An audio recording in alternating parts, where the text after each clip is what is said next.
de pé passageiros do comboio suburbano. Se a burguesia tem o expresso da meia-noite, a classe trabalhadora em Portugal tem um comboio suburbano. Siga-nos nas nossas redes sociais, Facebook, Twitter, Instagram, no YouTube e também em todos os agregadores de podcast. Caso queiram nos contactar com dúvidas, sugestões, reclamações ou qualquer coisa do tipo, tem as nossas redes sociais, também tem nosso e-mail, comboiosuburbanopodcast@gmail.com. Aqueles que nos estiverem ouvindo através do YouTube, pedimos para que contribuam na nossa divulgação, deem like e subscrevam o canal. Ajuda tanto para receber as informações de quando nossos episódios saírem, também para trabalharmos com os tais algoritmos do YouTube. Somos uma mídia autônoma independente, precisamos da sua contribuição, da sua divulgação, do seu apoio para que continuemos existindo e para que nossos debates, nossas posições cheguem a um número maior de pessoas. Para já, então, dar início ao nosso debate, temos novamente uma convidada especial, já vai se apresentar.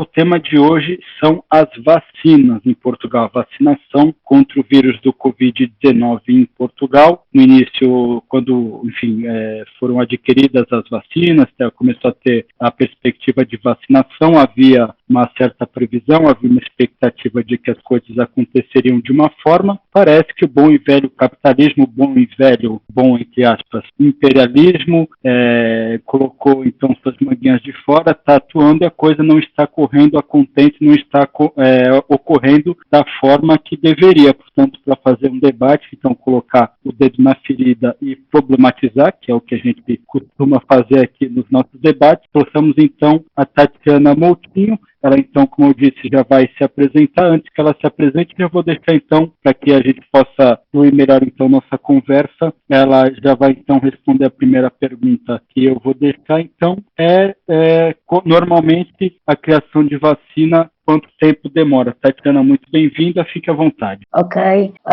boa tarde a todos, obrigada pelo convite para estar aqui. Espero que corra bem, espero conseguir responder às vossas perguntas de forma pelo menos não atabalhoada e que, pronto, com algum interesse para o debate. Foi-me pedido que me apresentasse. Ora bem, eu sou licenciada em Bioquímica e durante 20 anos fiz investigação científica, não na área das vacinas, numa área diferente, na área da divisão celular, mas evidentemente, pronto, dado o meu passado académico, não sendo uma perita, creio que algum conhecimento tenho, acima pelo menos do mais comum. Mas fica já feita a referência que não sou propriamente uma perita em vacinas.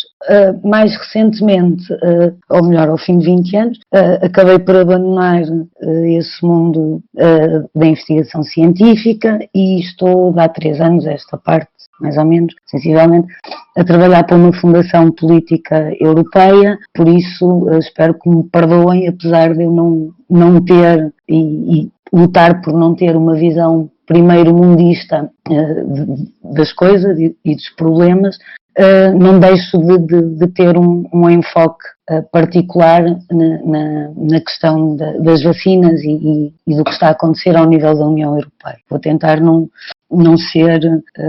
me dedicar exclusivamente a isso, às questões mais europeias, mas seguramente por aí posso ter mais informação a dar. Ora bem, quanto à pergunta que me fizeste, quanto tempo demora a criação de uma vacina? Bem, vamos lá ver. O primeiro mundo criou a sua primeira vacina, no caso foi contra a varíola, no final do século XVIII. Portanto, essencialmente, um senhor chamado Jenner percebeu que a variante bovina da varíola, que não era prejudicial aos humanos, e era eficaz para que o organismo humano conseguisse desenvolver defesas contra a variante, uma das variantes humanas do vírus da varíola e que provocava doença grave. Acontece que relatos de inoculação de pessoas com uma variante da varíola humana, mas menos agressiva, como estratégia daquilo que atualmente chamamos de vacinação, no fundo esta foi as primeiras estratégias de vacinação. Isto já era feito na Índia, na África, na China, muito antes desta prática ter sido descoberta na Europa.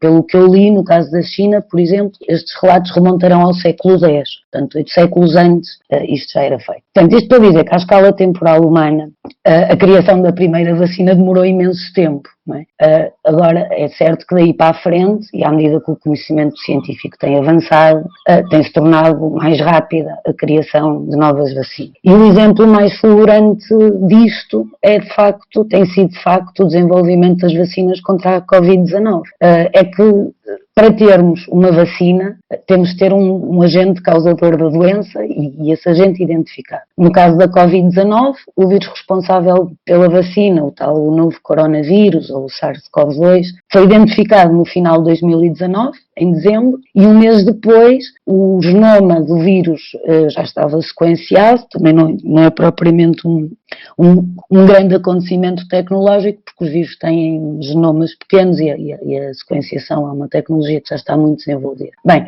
mas isto para dizer que apenas 6 meses depois do vírus identificado e conhecido o seu código genético, em junho de 2020, a China aprovava a sua primeira vacina contra a Covid, uma vacina chamada CanSino. E em agosto tínhamos a Rússia a avançar com a Sputnik V para uso de emergência. E em dezembro o Reino Unido aprovava temporariamente a vacina da Pfizer. Portanto, é claro que apesar neste contexto, e de facto está a ser extremamente rápido o processo todo, mas isto pode ser assim porque há aqui vários fatores, não é? Por exemplo, apesar da SARS-CoV-2 ser um vírus novo, já havia conhecimento e estudo de outros vírus da mesma família, não é? Outros coronavírus, como os responsáveis pela SARS e pela MERS. Também convém ter presente que o conhecimento que se vai adquirindo no desenvolvimento de vacinas é cumulativo, não é? E em grande parte pode ser transferido para o desenvolvimento de novas vacinas contra novos agentes causadores de doença. Pronto, e finalmente, dada a emergência sanitária provocada pela pandemia, etapas que normalmente demoram bastante tempo, como os ensaios clínicos de grande escala, foram encurtados. Mas isto também já tinha acontecido outras vezes, por exemplo, quando dos surtos de ébola em África, em 2014, 2016. Dito tudo isto, acho que não deixa de ser espantoso que pouco mais de um ano, ou melhor, pouco mais de 6 meses após a identificação da doença, e agora já um ano depois da identificação da doença, existem várias promissoras e até diferentes entre si, vacinas contra a Covid-19. Eu espero ter respondido à pergunta. Sim, respondeu, Tatiana, obrigado. Continuar contigo, então, já que a gente tem mais questões técnicas, né, para a gente tratar. A pergunta agora é se, quando a vacina ela é inventada, quando ela está pronta e ela está sendo produzida, do pouco que a gente pode acompanhar do noticiário, tem a questão da matéria-prima, né, do material para ser feita a vacina, né, tem todo um processo de produção, como qualquer produto, como qualquer mercadoria que tem seu grau de complexidade, ainda mais ligada à questão da saúde humana.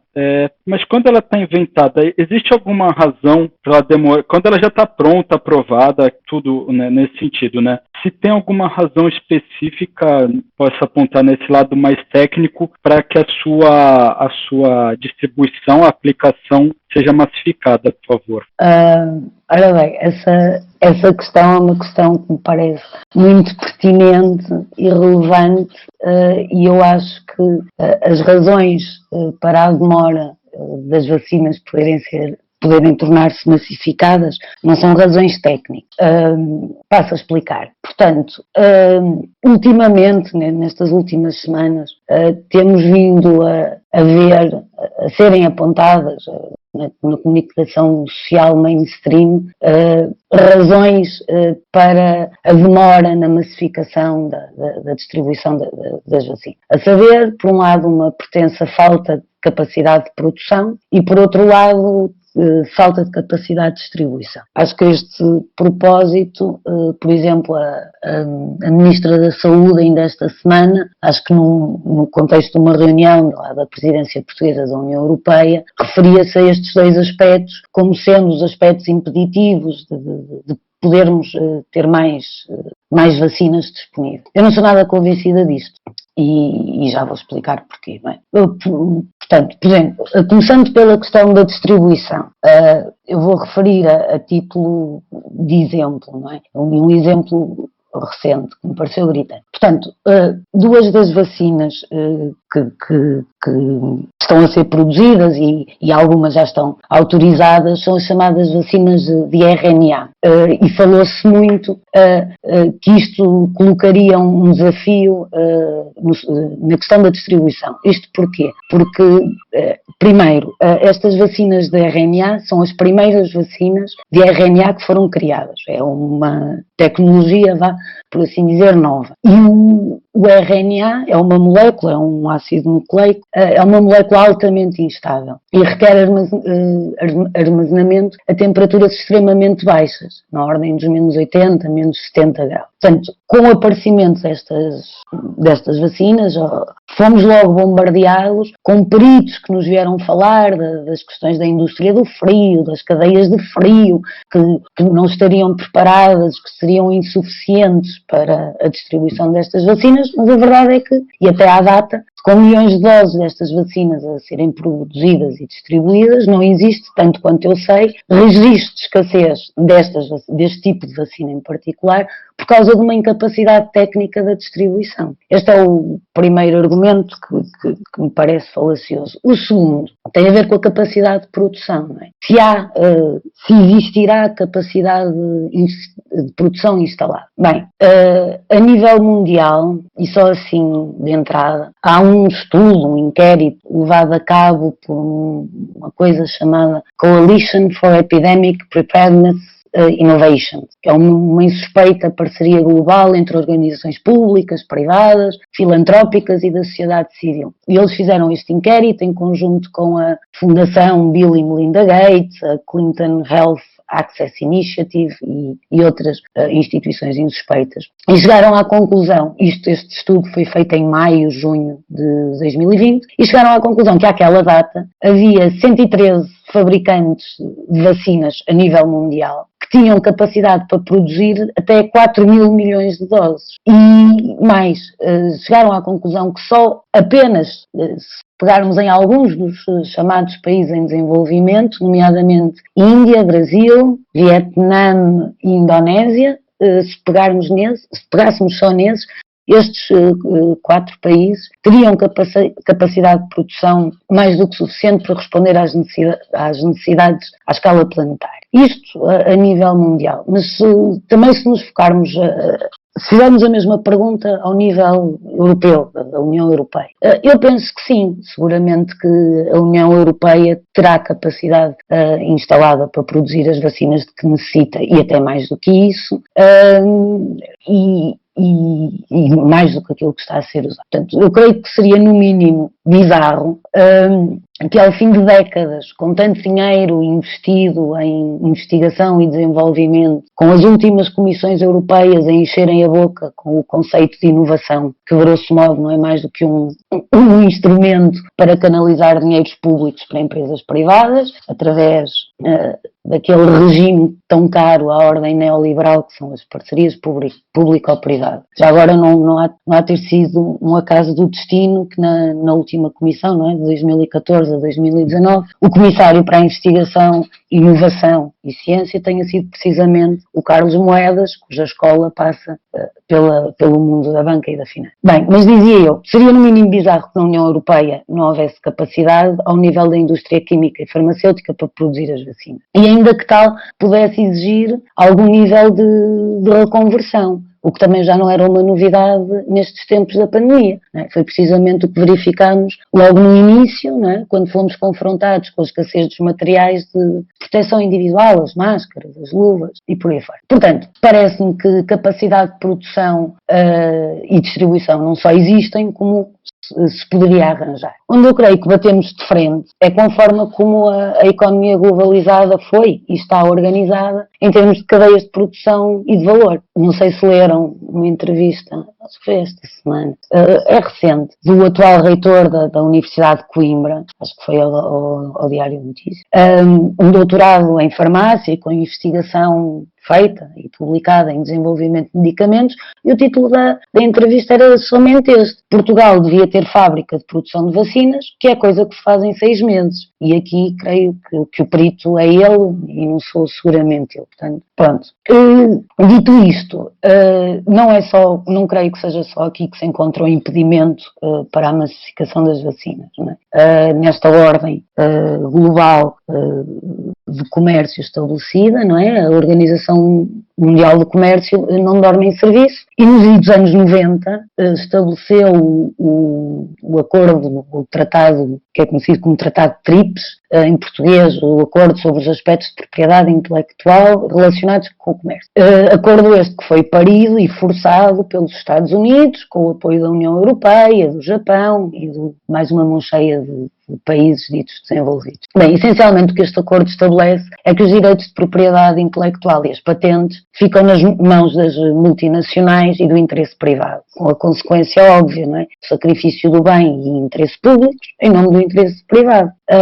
E aqui reside muito do problema, não é? O descalabro que este acordo representa para os povos, sobretudo os menos ricos, já se tornou evidente por diversas vezes, no que diz respeito a patentes e a propriedade intelectual sobre vacinas, tratamentos, medicamentos. O mais escandaloso terá sido, porventura, o caso dos medicamentos para o tratamento e o combate à SIDA, em África, e que obrigou a Organização Mundial de Comércio, em 2001, a uma declaração interpretativa, é a famosa Declaração de Doha, segundo a qual o acordo de TRIPS não deverá ser impeditivo no que diz respeito a medicamentos e tratamentos essenciais. Pronto, lá está, acho que a declaração vale o que vale, ou seja, vale pouco ou nada, mas na altura permitiu que os retrovirais para tratamento e combate à SIDA tornassem mais acessíveis aos países mais. Pronto, vamos já calar, mas queria só referir que desde o final de 2020 a Índia e a África do Sul, em conjunto com outros países, têm-se batido no seio da Organização Mundial de Comércio por uma suspensão deste acordo TRIPS. Ora bem, na reunião da Organização Mundial do Comércio desta semana, em que este assunto foi debatido, foram precisamente os Estados Unidos da América e a União Europeia quem mais se opôs a esta proposta. Esta proposta vai voltar a ser discutida para a semana, no chamado Conselho de TRIPS, portanto creio que vai haver novidades e que vai ser interessante seguir estas negociações, chamemos-lhe assim. Já agora, um pormenor interessante relativamente a este debate de negociações. Um dos 5 negociadores-chave da União Europeia é um senhor sueco chamado Richard Bergström, se estiver a pronunciar bem, e que é nem mais nem menos o antigo presidente da Federação Europeia das Indústrias e Associações Farmacêuticas, que é só o maior lobista das farmacêuticas nos corredores de Bruxelas. E pronto, é mais por aqui que eu vejo os impedimentos a uma massificação das vacinas, são meramente económicos e políticos e não necessariamente técnicos ou tecnológicos, é a minha opinião. Obrigado, Tatiana, muito esclarecedor, e aí a gente consegue ver como que a Divisão Internacional do Trabalho está presente em questões onde muito flagrantemente a questão da vida de milhões de pessoas está em jogo, né? É impressionante como que os interesses comerciais, o interesse da classe burguesa e do imperialismo sempre estão em primeiro lugar, depois da vida da classe trabalhadora. Tatiana, desculpa o abuso nosso, mas o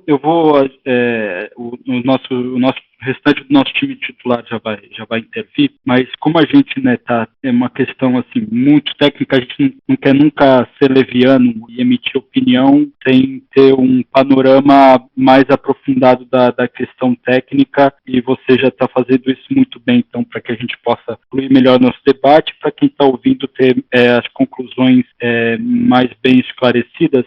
Outra pergunta, Bom, principalmente, eu sinto, é uma gente que grita mais alto no Brasil, tanto que eu ouço daqui, que brinca muito, fala em vacina, né? Não vou tomar vacina, né? Misturando vacina com China, porque não pode confiar numa vacina chinesa. Aquela brincadeira que a Sputnik, para tomar, que a vacina russa tem que tomar com uma dose de vodka junto, enfim, aquelas piadas, aquelas anedotas que, na verdade, carregam um papel, a xenofobia, e um papel também ideológico, porque, por exemplo, a vacina dos Estados Unidos, imagino que o povo estadunidense não é o povo mais saudável do mundo, não é o povo que tem hábitos de saúde, até onde eu sei, principalmente de alimentação, mais saudáveis, né? Mas mesmo assim há um senso comum que coloca essa questão, vou repetir, que aí na minha opinião é xenofóbica, é um estereótipo preconceituoso e também que cumpre um papel político, né? Enfim, né, nesse jogo entre a disputa comercial da venda das vacinas, também esse tipo de anedota, entre aspas, acaba cumprindo um papel para além da mera xenofobia, do mero ataque a outros povos, né? Sobre, então, os países que até agora desenvolveram vacinas, o que você poderia dizer a respeito de confiabilidade, de garantia de resultado, né? A gente não tem tanta informação de como que isso está a correr em outros países também. A questão dos efeitos adversos, que muita gente também fala e coloca, enfim, que as vacinas não são confiáveis. O que a gente hoje, já que em muitos lugares do mundo já está tendo vacinação, o que já dá para dizer a respeito de confiabilidade das vacinas, novamente essa relação entre as potências em cima da questão da vacina? Por favor, Tatiana. Pronto, talvez haja aqui várias perguntas numa só. Eu espero, se eu tiver chegado ao fim, não tiver de alguma forma respondido ao que estavas a perguntar, por favor, insiste. Ora bem, é assim, estão atualmente, ao dia de hoje, há 71 vacinas em ensaios clínicos em humanos. E o ensaio clínico vai desde uma fase primeira, não é, de testagem, de dosagem e segurança, e depois passa por mais outras 3 fases, até poder vir a ser inicialmente autorizada e finalmente aprovada. É preciso termos em mente que para muitas destas vacinas, apesar de já haver ensaios clínicos, não é, de fase 3, ou seja, os ensaios clínicos de grande escala de testagem da eficácia, os maiores ensaios clínicos estão a ser feitos precisamente agora, quando as populações começarem a receber as vacinas em massa, não é? Portanto, ainda que haja inicialmente, não é? As vacinas são aprovadas e têm 95% de eficácia, outras têm 80%, outras têm... E isto, à medida que a amostragem e o universo for maior, estes níveis de eficácia poderão subir ou descer, pronto, poderão variar. Mas há aqui 2 questões que são distintas, não é? Uma é a eficácia, e evidentemente as vacinas pretendem-se, não é, o mais eficaz possível, e os níveis de eficácia para diferentes vacinas da Covid são valores de eficácia extremamente elevados. Depois há a questão da segurança.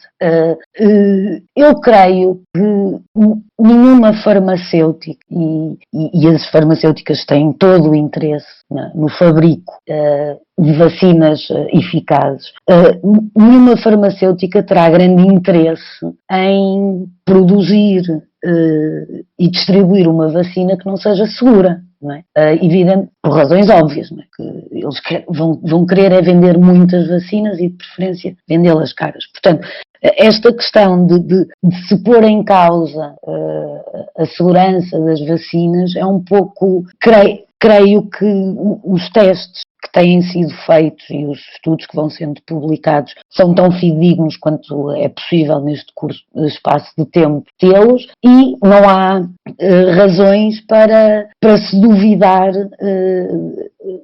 daquilo que está a ser apresentado. As razões são um pouco como tu dizias, não é? Sentimentos de xenofobia, interesses comerciais, interesses geopolíticos, um bocadinho a história do costume, não é? Eu não vejo razão nenhuma de ordem técnica, não é? Para a vacina, a Sputnik V, ser uma vacina mais perigosa do que outras vacinas que são adenovirais. Adenovirais, quer dizer, a vacina, pronto, há várias vacinas adenovirais em cima da mesa, há a russa, a da AstraZeneca, portanto, não vir com este tipo de um pouco de chantagenzinha sobre a opinião pública é muito mais do foro político e comercial do que propriamente do foro da saúde. É assim que eu vejo a questão. Não tenho tanta confiança nos cientistas russos, como nos americanos, como nos chineses, como nos cubanos. É um pouco isso. Não sei se respondi à tua pergunta. Sim, Tatiana, respondeu sim. Então vamos começar a colocar os demais camaradas na roda, na nossa conversa. Em cima disso aí que a Tatiana falou, então eu vou pedir primeiro então para o Vilela tecer alguns comentários sobre essa questão dessa narrativa que coloca em xeque o desenvolvimento tecnológico das vacinas de determinados países em detrimento a outros. Bom, saudações do confinamento como sempre, agradecer à Tatiana ter aceito o nosso convite e agradecer também a informação toda que nos deu e que realmente foi muito rica e que nos permite compreender em termos técnicos uma coisa que já suspeitávamos em conversas entre nós sobre o modo como estava a ser levado a cabo, não é, e organizado este processo de criação e de colocar em circulação o coronavírus. De facto, nós já há algum tempo tínhamos em conversas entre nós e convém salientar que nem eu, nem o Lucas, nem o Saúl somos pessoas da área da virologia, da medicina, das áreas que poderiam permitir-nos,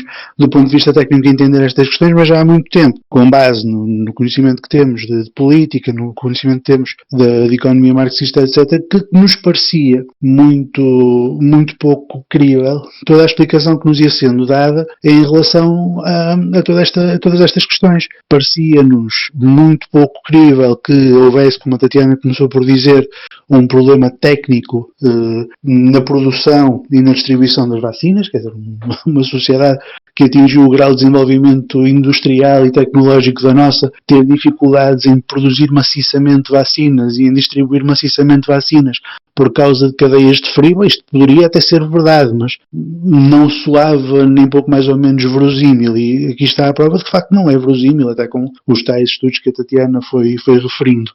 E depois a segunda questão, que é esta clara tentativa de fazer crer que as vacinas de determinados países, logo por coincidência países com os quais o Bloco Ocidental não tem particularmente boas relações, são vacinas que oferecem, enfim, dúvidas em relação à sua fiabilidade, que oferecem dúvidas em relação à sua segurança, etc, etc. E, portanto, também nos parecia que era demasiada coincidência que, subitamente, todas as vacinas boas estivessem a ser fabricadas nos Estados Unidos ou na Europa e, por uma coincidência diabólica, todas as vacinas más estivessem a ser fabricadas na China, em Cuba e na Rússia. Portanto, era preciso muito azar para, de repente, nós sermos os grandes produtores de boas vacinas e os inimigos geopolíticos dos nossos governos serem os produtores de más vacinas. E, portanto, como estamos a ver, mais uma vez, a explicação não é de todo uma explicação técnica, embora nos tentem vender essa tese, a explicação é política. Portanto, aquilo que nós estamos a ter neste momento é, de facto, uma situação absolutamente escabrosa. Nós não tínhamos uma pandemia desta dimensão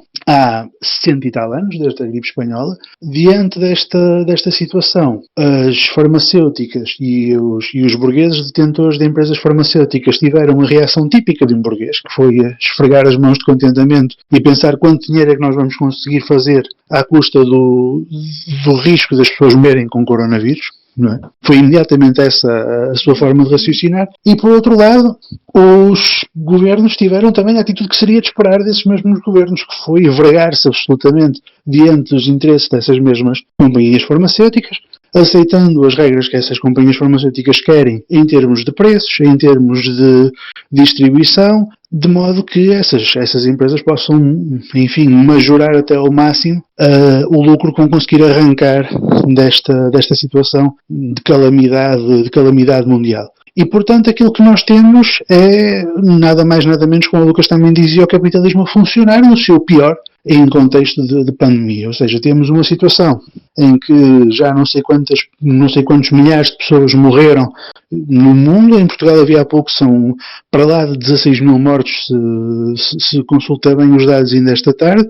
E, perante uma situação desta natureza, nós temos capacidade instalada para resolver o problema rapidamente, temos capacidade tecnológica, temos capacidade industrial, temos capacidade de distribuição, mas não o estamos a fazer porque os detentores dos meios de produção, mais uma vez, estão a fazer contas a quanto é que podem ou quanto é que não podem ganhar, consoante os ritmos e consoante as negociações que façam dessa produção e distribuição. E os governos, enfim, falou-se bastante aqui da União Europeia, vão fazendo contratos sobre os quais nós sabemos praticamente nada. Os contratos são publicados, e no outro dia circulava um vídeo na internet de uma eurodeputada que falava sobre isso, contratos que circulam com uma extensa parte que está coberta, está arriscada por cima, porque são as cláusulas confidenciais dos contratos, que são exatamente aquilo que nos interessaria saber, é quanto é que vamos pagar por vacina, durante quanto tempo vamos pagar estas vacinas, que condições é que foram impostas para que se distribua rápido e se produza rápido. Nós não sabemos nada disso e também não vamos saber.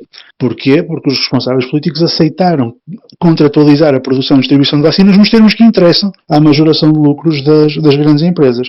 Uma última nota para falar do Estado português, que teve um primeiro confinamento que correu bem e uma segunda vaga ou terceira vaga de Covid que correu pessimamente no final do ano 2020 e início do ano 2021, que precisa precisamente por ter tido esse mau passo na segunda ou terceira vaga, de correr atrás do prejuízo e de resolver rapidamente o problema, que é um Estado independente e soberano até à data, tanto quanto sei, portanto poderia estar perfeitamente a comprar vacinas a qualquer país do mundo, as mais baratas e as que chegassem cá mais depressa, e que portanto poderia estar a negociar com a China, e que portanto poderia estar a negociar com a Rússia, ou até mesmo com Cuba, quem sabe, se fosse rentável e útil fazê-lo, mas está a aceitar negociar e comprar vacinas a quem a União Europeia lhe diz que deve comprar, porque é um governo absolutamente ajoelhado dentro da União Europeia.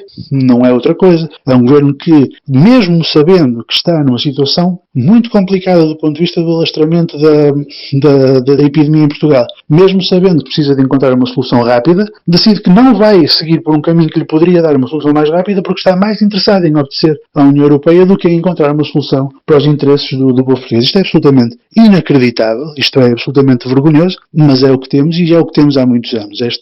O Estado português, o Estado burguês que temos cá, é um Estado completamente submetido, que aceita sem pestanejar aquilo que lhe vem das civilizações superiores, aquilo que lhe vem de Bruxelas, aquilo que lhe vem das potências centrais da Europa, mesmo que isso tenha custos, como está a ter, dramáticos para a população portuguesa. E, portanto, esta gente não é solução para nada. Obrigado, Vilela. Saul, você, antes que a gente possa, então, entrar de fato no debate mais específico de Portugal e da União Europeia, tem nesse aspecto mais macro, na questão da disputa geopolítica, da questão das vacinas, você tem algum comentário para fazer?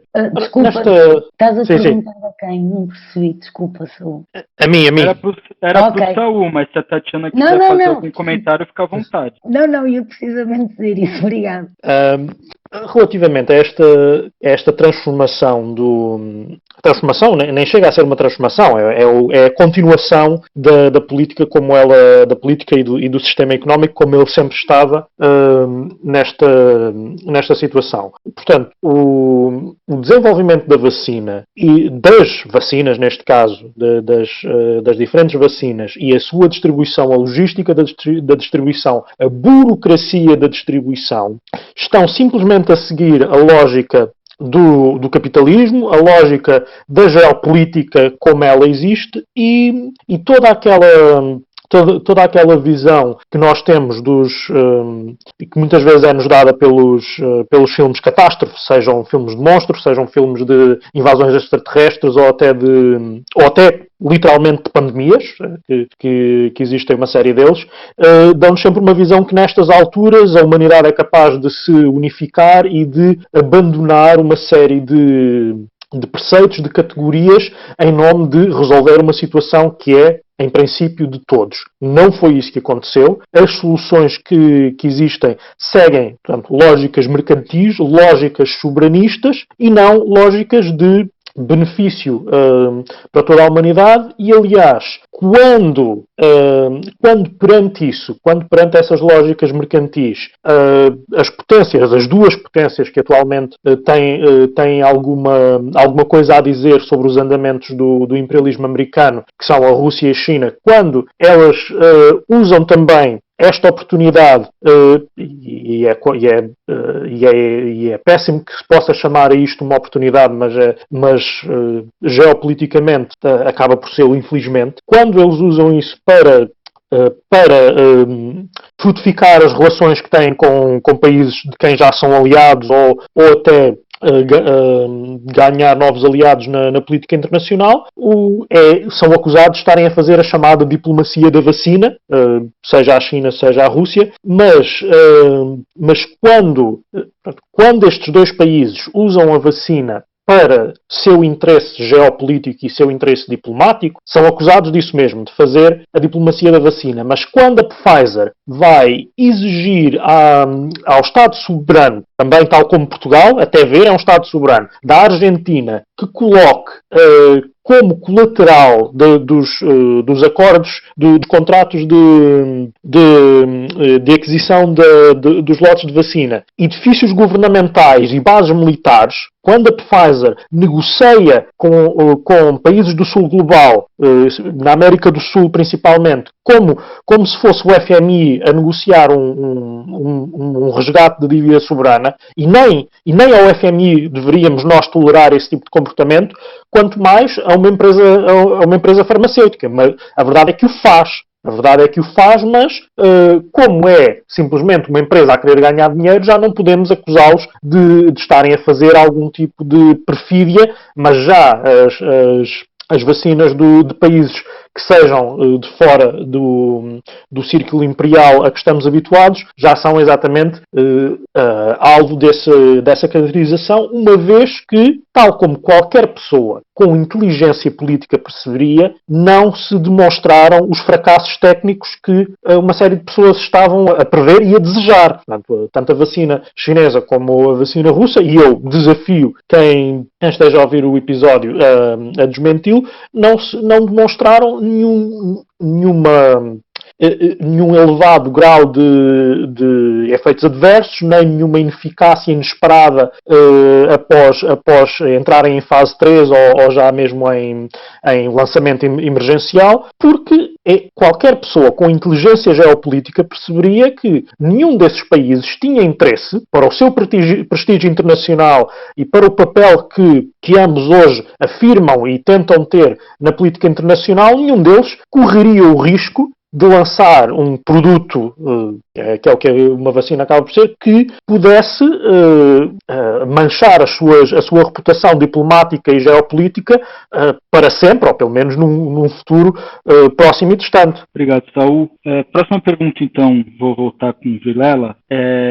Bom, já falamos um pouco em cima sobre essa questão, mas mais especificamente, obviamente que ele acha que precisa aprofundar, o que acha sobre o papel da União Europeia, especificamente de Bruxelas, né, que eu sempre falo Bruxelas, mas muito Berlim, enfim, qual que é o papel da União Europeia sobre a questão das vacinas, por favor? Bom, até a ver, tanto quanto eu tenho conseguido perceber, e a Tatiana será a pessoa indicada para me corrigir se eu disser um disparate muito grande, aquilo que me parece que está a ser feito pela União Europeia é garantir uma espécie de monopólio, não é, da produção e distribuição de vacinas na Europa para empresas ocidentais.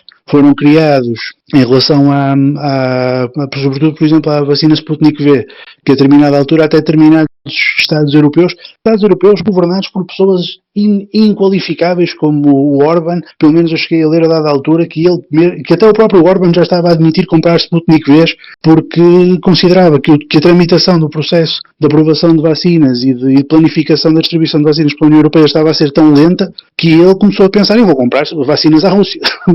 É mais fácil resolver o problema dos húngaros se eu fizer as coisas assim do que se eu ficar à espera da União Europeia, que visivelmente está a produzir um plano que tem como objetivo não resolver este problema, mas garantir um monopólio da produção e da distribuição para as empresas ocidentais, que por sua vez estão a pensar de que forma é que podem criar um plano que demore o tempo suficiente para que, através de uma usura da distribuição da vacina, eles possam majorar os seus lucros. E com isto eu não estou de nenhuma maneira a defender o Orban, que é uma criatura execrável, relativamente à qual eu não tenho a mais pequena simpatia. Mas até ele começou a perceber, a determinada altura, o jogo que estava a jogar, e começou a perceber que provavelmente haveria interesse político para ele internamente em fazer esse tipo de medida. Portanto, aquilo que a União Europeia está a fazer neste momento é literalmente brincar com a nossa vida. Não é outra coisa. Para poder garantir negócios milionários, multimilionários, a empresas ocidentais, a farmacêuticas ocidentais, a União Europeia está a criar um plano que vai fazer com que um problema que poderia ser resolvido muito depressa seja resolvido no tempo que interessa à produção e à majoração de lucros das empresas farmacêuticas. Portanto, é esse o papel que a União Europeia está a desempenhar aqui. E isto é uma coisa que vai ter de ficar muito clara, e é uma lição histórica que vamos ter de extrair de todo este processo, que é: nós estamos dentro de uma organização que, diante de uma pandemia, isto é uma coisa que tem de ser dita e que tem de ser pensada por todos nós e por todas as organizações que têm, enfim, certeza, mas não muita, sobre o que é que acham da União Europeia e sobre o que é que acham da nossa pertença à União Europeia, da nossa presença na União Europeia, tem de ser pensado com muito cuidado o que é que nós vamos fazer em relação a uma organização que, diante de uma pandemia, a primeira coisa que fez foi não tentar resolver o problema da pandemia, mas foi puxar de uma máquina de calcular e perceber como é que a gente transforma esta pandemia numa oportunidade para a Pfizer e para empresas como a Pfizer ganharem muito dinheiro. Isto tem sido absolutamente atroz. Isto tem sido uma coisa que me deixa, mesmo a mim que não tenho a mais pequena ilusão no desapego e no desinteresse absoluto pela vida dos trabalhadores que a União Europeia tem, até a mim me choca que possa ter sido possível que alguém pensasse: não, a primeira coisa que vamos fazer aqui é quanto é que vamos ganhar com isto e como é que organizamos as coisas para ganharmos o mais possível. E tem sido isso que tem acontecido nos últimos tempos. Tem-se inventado pretextos atrás de pretextos para que as vacinas que não são da União Europeia sejam o mais tarde possível aceites como vacinas que podem circular e que podem ser compradas e que podem ser utilizadas em território europeu, de maneira que as únicas vacinas que são aprovadas são aquelas que vão dar dinheiro às empresas que provavelmente por esta altura já tiveram a sua conversa de pé de orelha com os responsáveis europeus, garantindo que, se eles fizerem os negócios como deve ser, eles no fim do dia vão receber alguma coisa com isso. E eu acho que seria bom nós estarmos atentos quando pessoas que estão hoje na Comissão Europeia, pessoas que estão hoje na Agência Europeia do Medicamento e em instâncias quejandas, seria bom estarmos atentos para ver para onde é que estas pessoas vão quando saírem dos seus cargos, e eu ficaria muito surpreendido se não fossem para qualquer coisa ligada às empresas que estão a beneficiar e a beneficiar muito. Obrigado, Vilela. Tatiana, foi falada alguma asneira por parte do Vilela, já que ele perguntou? Todo, de uma maneira geral, concordo com o que o Vilela disse. Também não compreendo por que razão, ou melhor, compreende-se por que razão é que a União Europeia é tão ufana a negociar com a Pfizer, com a AstraZeneca, com a Moderna, mas para podermos também ter outras vacinas, como a Sputnik V e mesmo vacinas chinesas, primeiro que decidam a fazer a avaliação dos estudos, pronto, está bem, pelo menos para algumas das vacinas chinesas é um facto que não há, os ensaios clínicos não estão ainda publicados, mas isso não se aplica a outras vacinas como a Sputnik V. Isto é evidentemente uma grande negociata, da qual o Vilela explicou muito bem como foi feita e com que objetivo. Eu gostava era de relembrar, porque acho que este episódio também é muito revelador de como os Estados e os europeístas funcionam. Quando a Comissão Europeia começou com esta série de acordos de compra antecipados, nós vimos os porta-vozes do espírito europeu do costume, e, em Portugal e fora de Portugal, vieram logo fanos à praça pública saudar a União Europeia Solidária, salientar que, no caso português, se estivéssemos fora da União Europeia, nunca teríamos acesso a vacinas tão cedo, e por aí fora.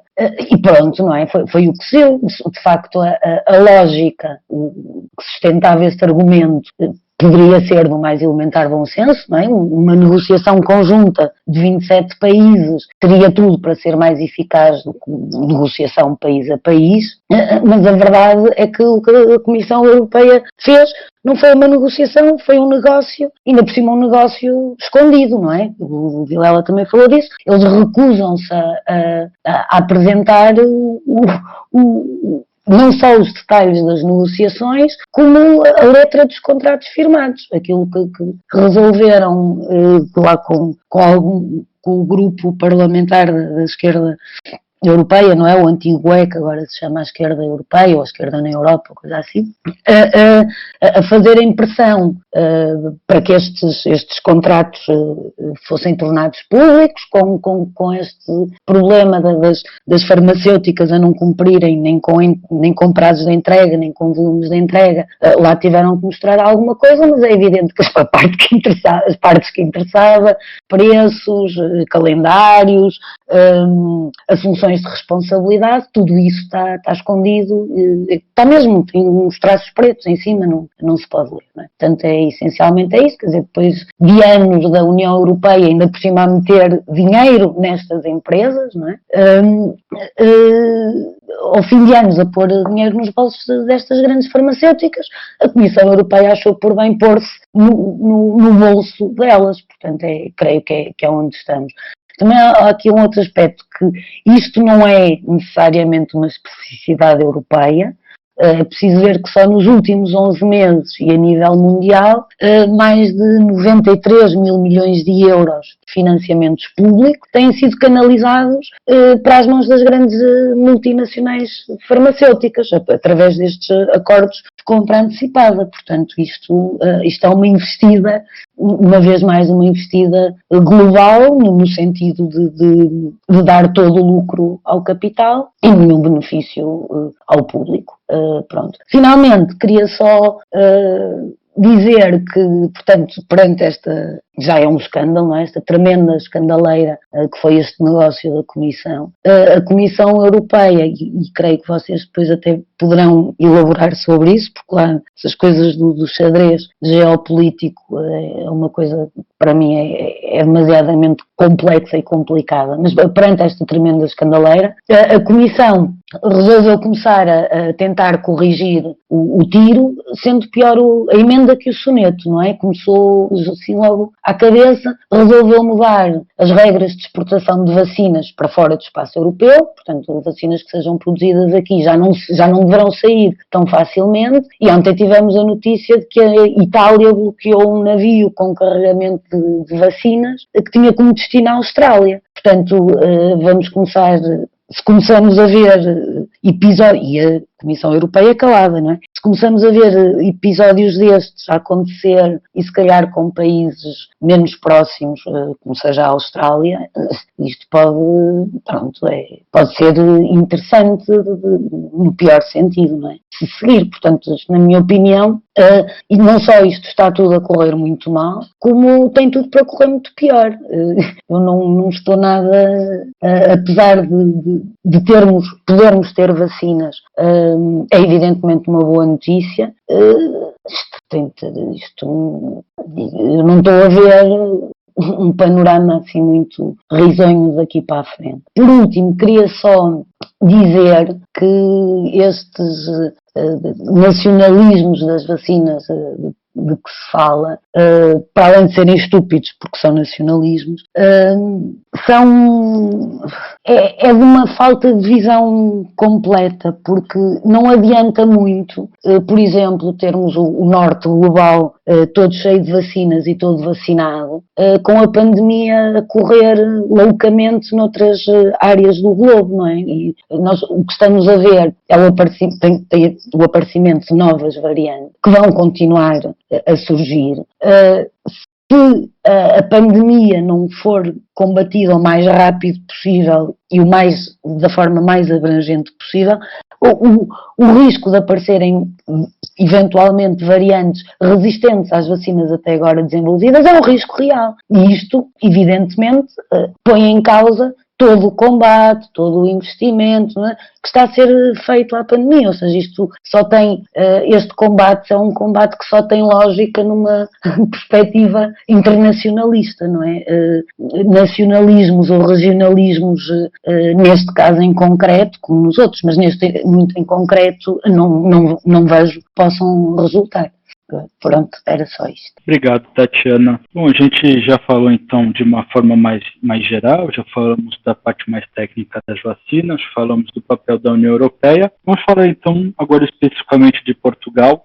Havia um calendário de vacinação quando as vacinas chegaram e esse calendário já foi adiantado, né?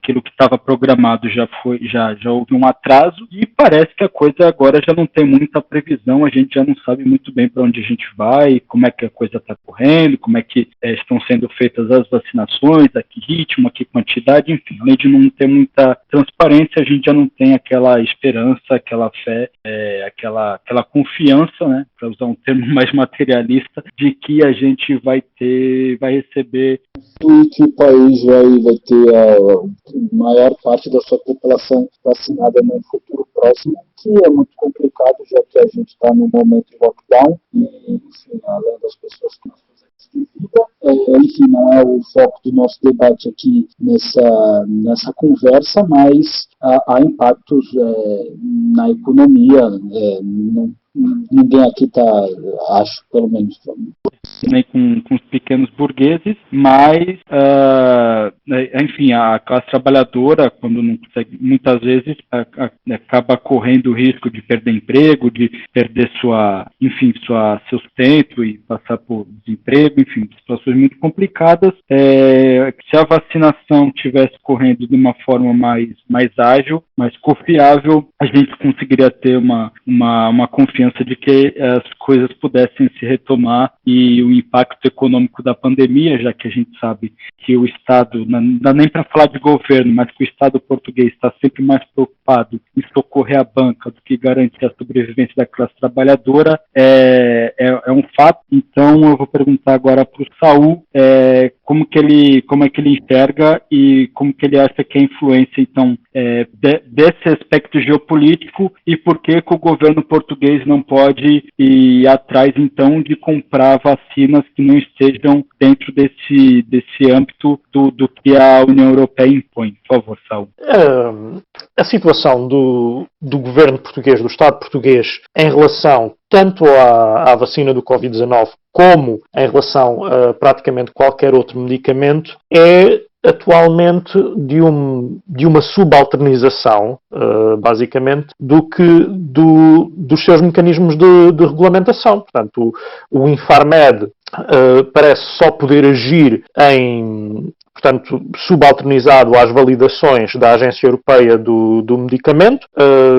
Neste âmbito, e pelo menos para a Covid-19, parece que aqui a União Europeia age efetivamente como se a totalidade da União Europeia fosse um Estado soberano e Portugal fosse uma região periférica, uma espécie de Porto Rico de uns Estados Unidos da Europa, que não tem a possibilidade, portanto, de neste caso, ter decisões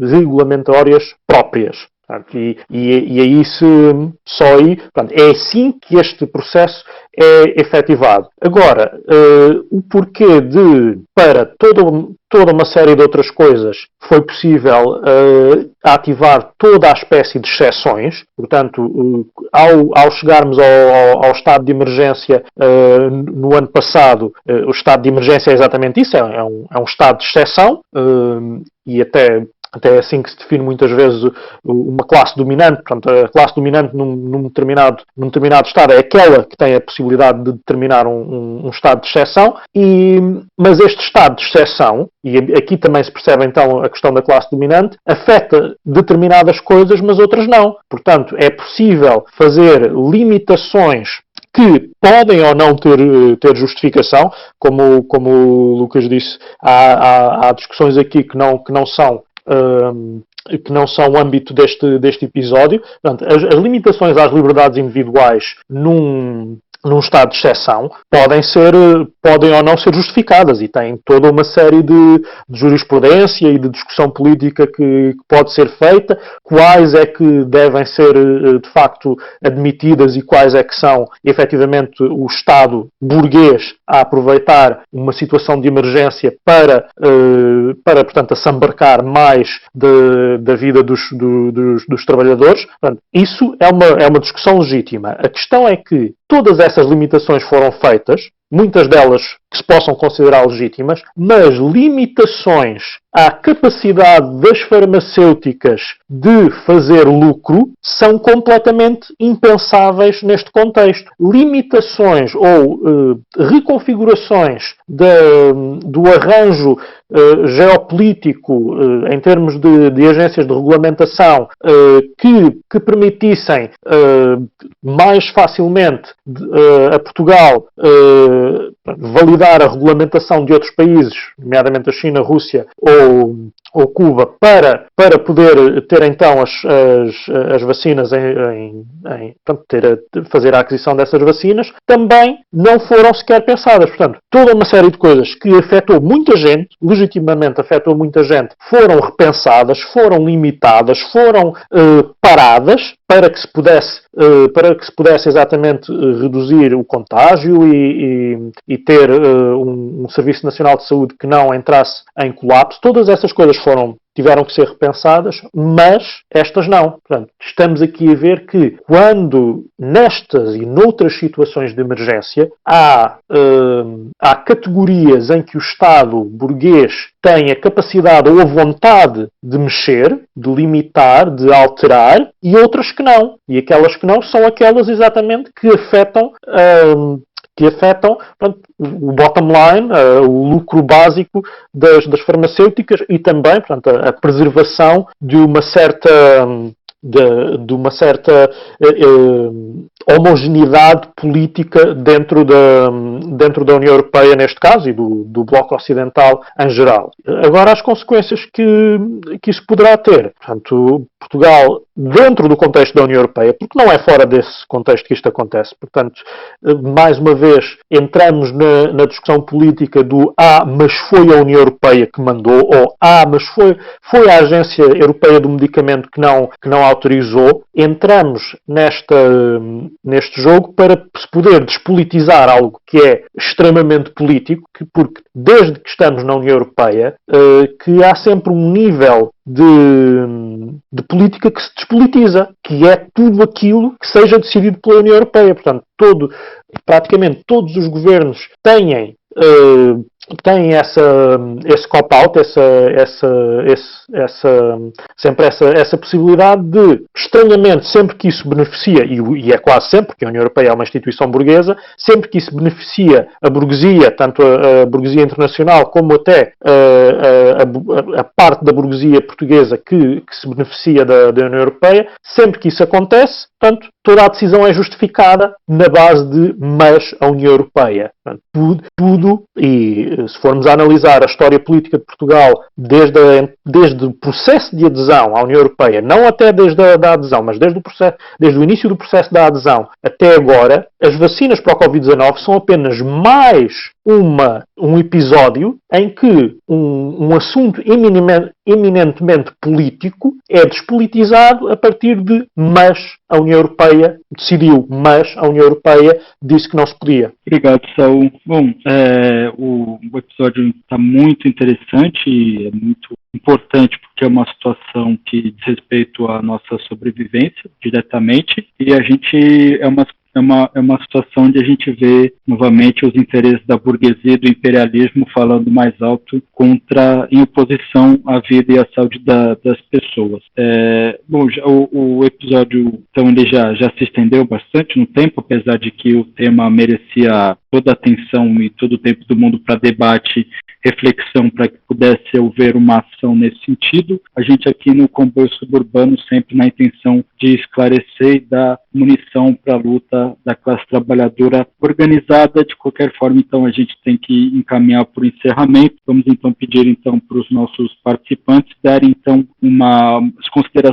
fazer as considerações finais e caso tenham alguma dica cultural tendo relação com o tema ou não. Tatiana, então, nossa convidada especial, muito obrigado pela participação, pelos esclarecimentos.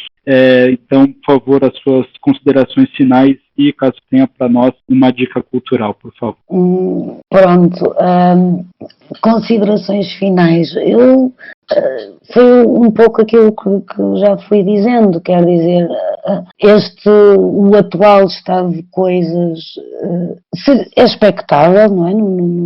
Na ordem global em que vivemos, é uma vez mais uma evidência de como o sistema capitalista não serve as pessoas, não serve os trabalhadores, no limite não serve a vida.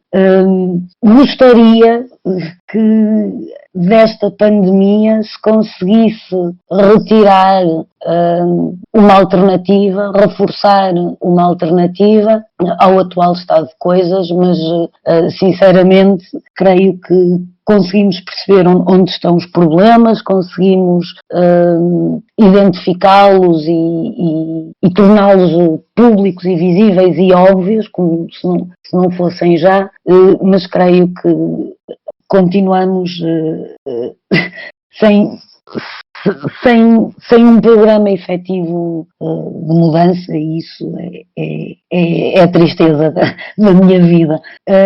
Creio que não tenho assim muito mais a acrescentar, quer dizer, penso que esta questão das vacinas, quer dizer, se quiser ser otimista e se calhar um pouco ingênua, esta questão das vacinas poderia ser um pauzinho na engrenagem que bloqueasse esta União Europeia e que levasse a que desaparecesse ou se tornasse uma coisa completamente diferente, mas nós já passámos por maus momentos, alguns deles até bem recentes, e chegámos ao fim do dia e nada mudou, e o que mudou para pior. Pronto, se calhar esta perspectiva mais pessimista também já é o confinamento, quase um ano de confinamento em cima, apesar, mas pronto, é como pelo menos hoje eu consigo ver as coisas. Finalmente, não tenho nenhuma proposta cultural, sinceramente esqueci-me desse aspecto, não me dediquei a procurar e assim de repente também não me vem nada à cabeça. E pronto, por último, olha, agradecer o vosso convite, espero ter estado à altura do comboio e dos anteriores convidados e convidadas, e pela minha parte é tudo. Obrigada. Nós que agradecemos, Tatiana, foi uma participação valiosíssima. Muito obrigado mesmo pela contribuição. Vilela, por favor, então, considerações finais e dica cultural. Bom, eu primeiro agradecer também à Tatiana ter aceito o nosso convite em meu nome, e eu queria só recuperar uma coisa que eu disse há pouco sobre o Orban e sobre a forma como o Orban estava a tentar importar vacinas de Sputnik V. Isso lembra-me sempre, uma vez um debate em que eu participei, que foi a propósito propósito da questão na altura das dívidas soberanas, onde se falava da questão da Islândia e de como, na mesma altura em que Portugal, a Grécia, a Irlanda, o Estado espanhol estavam a ser submetidos a medidas duríssimas por parte da União Europeia por causa das suas dívidas soberanas, a Islândia estava a ter uma posição de força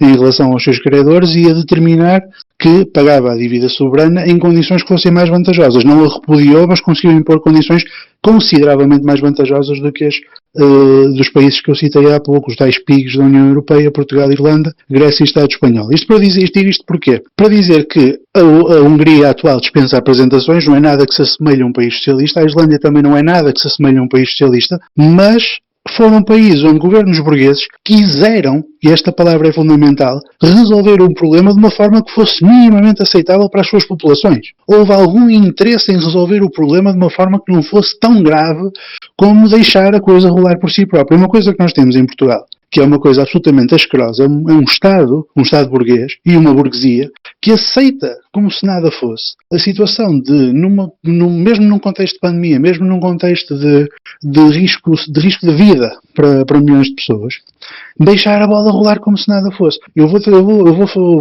citar um caso que aconteceu e juro que não há um mínimo clubismo nisto. O Luís Filipe Vieira, e falo dele não como presidente do Benfica, mas como burguês português, aqui atrasado foi entrevistado por causa das eleições para o Benfica e perguntaram-lhe porque é que determinados jogadores eram vendidos, mal jogavam bem 2 ou 3 jogos, em vez de serem conservados no clube 1 ano ou 2 para renderem, para o clube ganhar taças, etc.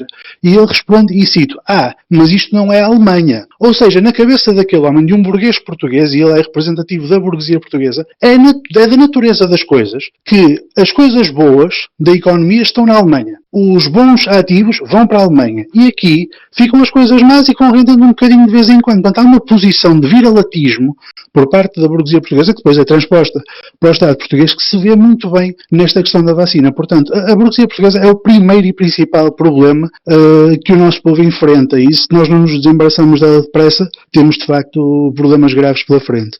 Dicas culturais, eu faço quase sempre isto, mas volto a fazer. Recomendo que o pessoal participe no nosso grupo de estudos do Comboio. Estamos a analisar o Príncipe de Maquiavel, acho que é interessante para todos. Muito obrigado, Vilela. Saúl, por favor, considerações finais e dica cultural.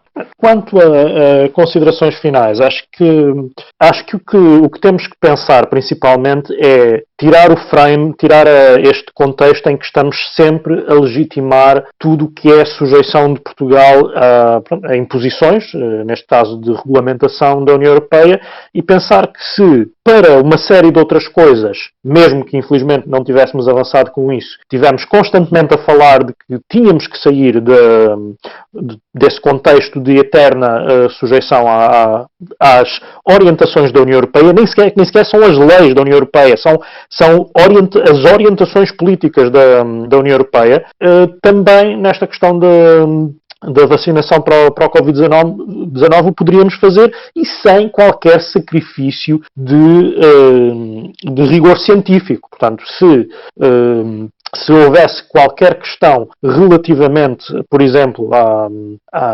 ao que se pudesse dizer das agências regulamentares chinesas e russas que validaram as respectivas vacinas, ou cubana neste caso, então que houvessem peritos portugueses que, de forma mutuamente acordada, fossem participar nessa validação, para que, de forma